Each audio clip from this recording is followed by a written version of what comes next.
Hello അസ്സലാമു അലൈക്കും. ഇന്ന് ഞാൻ വന്നിട്ടുള്ളത് മയോണൈസ് ഉണ്ടാക്കുന്ന രീതിയും അതുപോലെ ചിലപ്പോൾ നമുക്കത് ലൂസായി പോകാറുണ്ട്. മയോണൈസ് ഉണ്ടാക്കുമ്പോൾ പലർക്കും അങ്ങനെ പറ്റാറുണ്ട്. അങ്ങനെ ലൂസായി പോയാൽ നമ്മൾ എന്താണ് ചെയ്യേണ്ടത്, അപ്പോൾ അതൊക്കെയാണ് ഞാനിന്നിവിടെ ഷെയർ ചെയ്യുന്നത്. അപ്പോൾ നമുക്ക് വീഡിയോയിലോട്ട് പോവാം. അപ്പോൾ ഞാൻ എല്ലാവരും ചെയ്യാറുള്ള പോലെ മിക്സിയുടെ ചെറിയൊരു ജാറിലോട്ട് ഇതുപോലുള്ള ഹോൾസ് ഇട്ട് കൊടുത്തിട്ട് വളരെ നേരിയ തോതിൽ എണ്ണ ഒഴിച്ചു കൊടുത്തിട്ട് ആ ഒരു രീതിയിലാണ് മയോണൈസ് ഉണ്ടാക്കാറുള്ളത്. ഇത് ഹോൾസ് മനഃപൂർവ്വം ഇട്ട് കൊടുത്തതാണ് കേട്ടോ. എനിക്ക് ഈ ഒരു രീതിയിൽ ചെയ്യുമ്പോഴാണ് കുറച്ചും കൂടെ ഈസി ആകുന്നത്. ഞാൻ വേറൊരു രീതിയിലും ചെയ്തിട്ടുണ്ട്, സ്റ്റെപ്പായിട്ട് എണ്ണ ഒഴിച്ചിട്ട് അപ്ലോഡ് ആക്കിയിട്ടുണ്ട്. അതിൻ്റെ ലിങ്ക് ഞാൻ കൊടുത്തേക്കാം. ഞാൻ മയോണൈസ് ഉണ്ടാക്കുമ്പോൾ എനിക്കൊരിക്കലും ലൂസായി പോകാറില്ല കേട്ടോ. ഇപ്രാവശ്യം ഞാൻ ഫുഡ് പ്രോസസ്സറിലാണ് ചെയ്തത്. അപ്പോൾ അത് നല്ലോണം ലൂസായിപ്പോയി. അപ്പോൾ എൻ്റെ അടുത്ത് ഒരുപാട് പേര് ഡൗട്ട് ചോദിച്ചിട്ടുണ്ട്, മയോണൈസ് ലൂസായിപ്പോയി എന്താ ചെയ്യാന്നൊക്കെ. അപ്പോൾ അതുകൊണ്ടാണ് ഞാൻ ഈ ഒരു വീഡിയോ ഇവിടെ ഷെയർ ചെയ്യുന്നത്. ഞാൻ 4 മുട്ട വെച്ചിട്ടാണ് ചെയ്യുന്നത്. നിങ്ങൾക്ക് ഇത്ര വേണ്ടെന്നുണ്ടെങ്കിൽ നേരെ പകുതിയാക്കിയാൽ മതി. ഇതൊരു മിക്സിയുടെ ജാറിലോട്ട് ഇട്ട് കൊടുക്കുക. ഇനി ഇതിലോട്ട് ഞാൻ 8 വെളുത്തുള്ളി ക്രഷ് ചെയ്തത് ചേർത്ത് കൊടുക്കുന്നുണ്ട്. 4 മുട്ടക്ക് 8 വെളുത്തുള്ളി എടുത്തിട്ടുണ്ട് കേട്ടോ. അതുപോലെ 1 ടേബിൾ സ്പൂണ് വിനീഗറും കൂടെ ചേർത്ത് കൊടുക്കാം.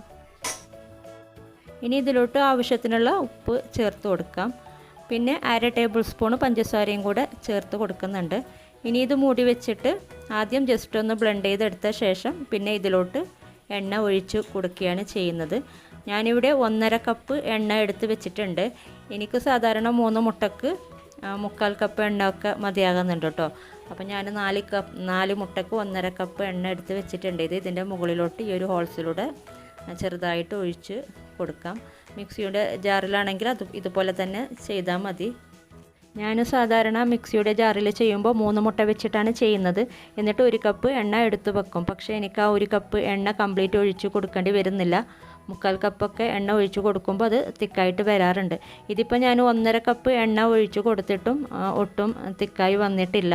പിന്നെ നമ്മൾ കുറേ നേരം ഇങ്ങനെ റണ്ണിങ് ചെയ്തിട്ട് കാര്യമില്ല. ആ ഒരു ജാറ് ചൂടായാൽ പിന്നെ നമുക്ക് ഒട്ടും തിക്കായി കിട്ടില്ല. ഞാൻ പിന്നെയും 1/2 കപ്പോളം എണ്ണ ഒഴിച്ച് കൊടുത്ത് നോക്കി.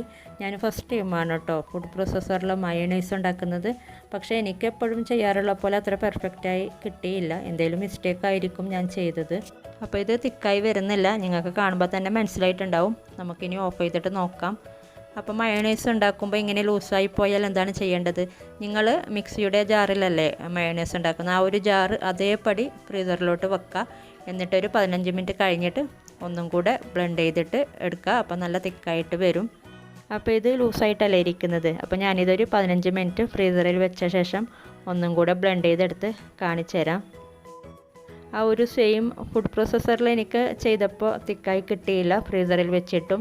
പിന്നെ നമ്മുടെ നോർമൽ ജാറിൽ ബ്ലെൻഡ് ചെയ്തെടുത്തപ്പോൾ എനിക്ക് നല്ല തിക്കായിട്ട് കിട്ടി, നല്ല പെർഫെക്റ്റ് ആയിട്ട് തന്നെ. അപ്പോൾ മയോണൈസ് ലൂസായാൽ ഈ രീതി ഒന്ന് ട്രൈ ചെയ്ത് നോക്കാം. അപ്പോൾ ഇനി മറ്റൊരു വീഡിയോയിൽ കാണാം. Thank you.